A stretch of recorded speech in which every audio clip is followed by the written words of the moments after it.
What's up, everyone? Welcome back to the channel. Today, I'll be talking about Clown in a Cornfield. I did not realize that this was based off of a novel. And just to go into that, I try to stay as blind as I could on watching this movie. I saw the trailer once, really quickly, and I can't remember if I watched it on YouTube or saw it, before another movie, which kind of shows, I don't actually recall seeing this trailer before many movies, so the marketing on this was pretty low. But if we get into the news of this movie, the projections that it's had and the numbers that it's made so far has actually been quite impressive. But it was a surprise at the very end of this movie to see that it was based on a novel, so that's pretty fascinating. So if you've read the novel, drop a note in the comments below. But let's get into Clown in a Cornfield. So this is going to be coming to Shudder later this year, or probably within the next month or so. Just really depends on what the runtime of this is going to be. And as well as it's been doing, this could stay in the theater probably longer than we initially anticipated it. But Clown in the Cornfield, this follows a father and a daughter that are moving to the Midwest, a flyover state, coming from a larger city due to the loss of his wife, her mother, through suicide.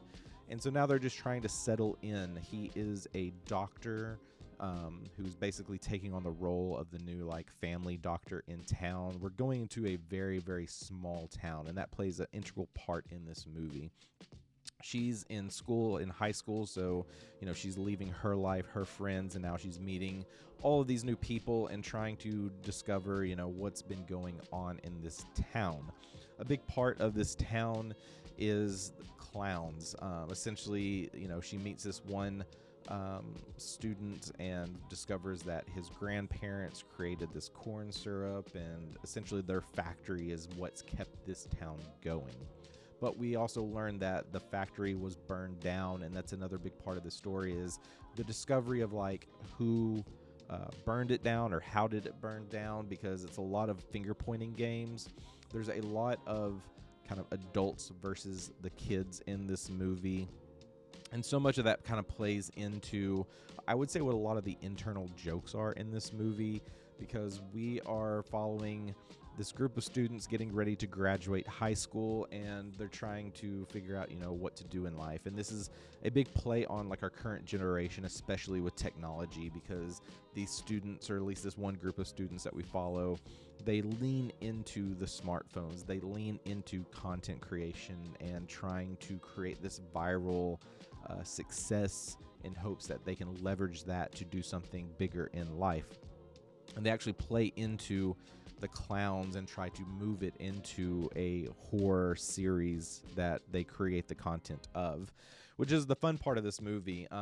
Speaking of, this is directed by Eli Craig, who also has a writing credit. So he's most known for Tucker and Dale versus Evil. So if you're familiar with that movie, you'll probably enjoy this one, because this is a nod to the classic slasher horrors that we get, but comedy plays into a big part of this as well. And there's definitely quite a few moments that had me laughing as I watched this. And a lot of this is just, things that I can vibe with just from growing up in Arkansas, being in a flyover state, knowing that, there's not enough here or in these small towns that you get in bigger areas like, New York City, San Francisco, etc. So I can definitely agree with what these kids are doing and how they're trying to find their own creative ways to make it in life and kind of make a name for themselves. But then you have the adults in this movie who play another crucial role, and we get a lot of that at the beginning with one of the teachers. These students are playing pranks on the teacher. He's very frustrated. A lot of that kind of comes back into play later on. But the big thing is Founders Day, and so it is a one day each year for the celebration of this little town, along with the parade and just the people that founded this town and created this factory and all how that's come into play here. But the history of this is usually a clown shows up and murders someone or multiple people. and that becomes the big tradition and the horror element of this. And that's how this movie opens. We kind of get to see like the setup for what we're getting into of, you know, the classic group of kids just getting high, getting drunk, just being, you know, kids, when we have this crazy slasher showing up, offing many of them. And then the more we get into those elements, I think that's where a lot of the funness of this movie happens, is we get those subtle nods to these classic horror slasher movies like Friday the 13th or Nightmare on Elm Street. These things that, you know, if you're a fan of this genre, like that we've grown up with. And this movie definitely plays into that, and it plays into a lot of creative kills, especially when you get into the third act and things just really ramp up and these kids are on the run. Like, some of the kills do get quite creative. I would even look at to what movies are in theater right now. We have this movie plus Fight or Flight. So if you're a fan of like creative kills, especially dealing with power tools, this would make a very entertaining double feature. And that being said, like, this is a very entertaining movie. I think the pacing was fine. I think once you get into knowing what's going on with this town and these people in the story, it definitely helps with the entertainment factor. I would say quite a bit of this movie does lean into the predictability. Even though this is based off a novel and I've not read the novel, so there could be a whole lot more that was never explored here. But for me, watching it, not knowing that this was based off a book, when you get into this third act, when you get into kind of everything kind of unfolding and knowing what's going on, it felt very rushed to me. It felt like we needed a quick idea of how to really make things work. And it's something that I feel like I've seen in movies over and over and over again. A very, you know, I hate to say it, there's a lot of elements in this that feel a bit lazy to me, like that I've seen so many times. It kind of feels like, can we not think of anything else to be creative here and to try to add more depth to this story versus these typical scenarios of this person does X or this person does Y to get to Z. And that's really the biggest nitpick thing I have to say. Like, I think there's a lot in this to add to entertainment, especially with the jokes, and a lot of jokes land. There's a lot of elements that kind of had me frustrated, especially with these kids. You know, they are older, they're graduating high school, and there's a lot of language in this movie, and there's moments where, you know, me as a parent, I'm just like, are we going to let our kids talk this way? And some of those things happen, you know, sprinkled throughout the movie, which, you know, you kind of chuckle at.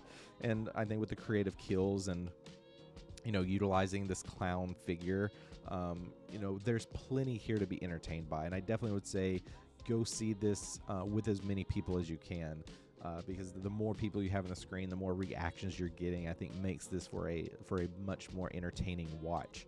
But the story as a whole does fall a little flat for me. I think there is some predictability here. There are some things where you're going to see this in other films that kind of take away from it. But as well as this movie's been doing, the last number I saw, it's done about 3.8 million in the box office. The budget on this was just under $1 million. So this is looking pretty strong, and potentially we could get some sequels out of this, or maybe just build this out into its own little universe. Who knows what will happen. But Clown in a Cornfield, I mean, we're taking this classic story of people moving to a small Midwestern town through family circumstances, trying to fit in, discovering that there's a lore going on, and we get into this classic slasher, with this clown-based figure, attacking other people, and very creative kills. It's an entertaining watch, not a perfect movie by any means, but I think it's enough there to have a great time at the movie theater. If you saw Clown in a Cornfield, what did you think of this? Are you a fan of these slasher films? Are there any others coming out this year you'd love to see? Let's talk about that in the comments below. What did you think of the cast as well? I didn't really get into the cast, but many of these cast members are faces I wasn't very familiar with. I think the only face I've seen in other movies is Kevin Durand, who plays the father of Cole. But outside of that, we're getting a lot of newer actors in here. Overall, I think they did a fine job. There's definitely some that get a little bit paper thin, but maybe if they can do more with these kind of movies, we can get a little bit more character depth. Who knows? Maybe some of these kids will be like the new, faces of slasher films if we kind of move this franchise further. But yeah, let me know. Would love to know your thoughts and what you thought of this and any other movies you'd recommend. If you're new here, welcome to the channel. Got a ton of new subscribers, so thank you so much for subscribing and welcome. If you're new here, be sure to like and subscribe. It definitely helps this channel out, and that way you can know when I drop reviews next. All right, I'll be back later with some more reviews, possibly Shadow Force. I still want to talk about Warfare as well as Hell of a Summer. These are movies I've seen recently. I've been meaning to make reviews on, so be sure to subscribe. That way you can know when those reviews drop. Hope everyone has a great week. We'll see you soon.